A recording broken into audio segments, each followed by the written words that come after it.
গত রবিবার আমি, আমার মা ও দাদা গেছিলাম দক্ষিণেশ্বর মন্দিরে। সকাল সকাল উঠে বেরিয়ে পড়েছিলাম। প্রথমে আমরা ক্যাব নিয়ে পৌঁছে গেলাম কালীঘাট মেট্রো স্টেশন। ওইখান থেকে চলে গেলাম দক্ষিণেশ্বরে। ওইখানে নেমে স্কাইওয়াক ধরে চলে গেলাম মন্দিরের দিকে। যেতে যেতে দেখলাম ওখানে অনেক দোকানপাট আছে। ওখান থেকেই একটা পুজোর ডালা নিয়ে নিলাম। তারপর পৌঁছে গেলাম মন্দিরে।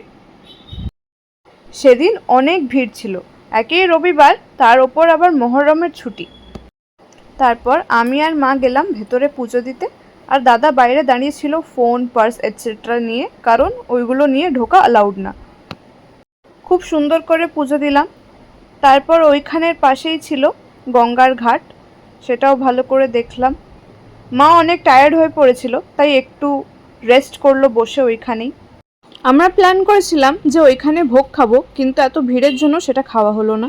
মেট্রো ধরে আবার ফিরলাম কালীঘাট মেট্রো স্টেশন। ওইখানে লেক মলের অপোজিটে চলে গেলাম প্রেমবিলাস। ওইখান থেকে ডোসা খেলাম।